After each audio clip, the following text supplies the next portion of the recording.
like I would advise that the majority of your protein sources are coming from those natural kind of whole foods.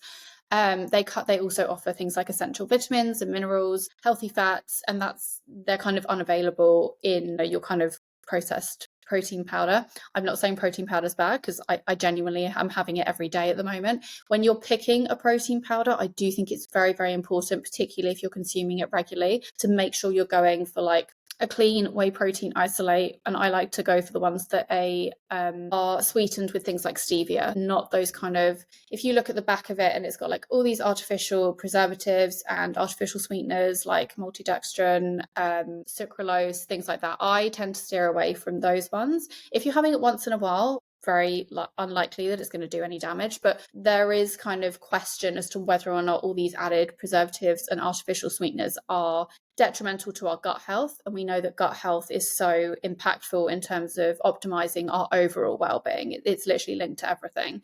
So opt for natural kind of whole foods where you can. If you are someone who's trying to actively up your intake, or maybe you're vegan as well and you like to have protein powder every day, I do think it's a really good, nice, easy way that you can help up your protein intake, which is like quality over quantity kind of thing.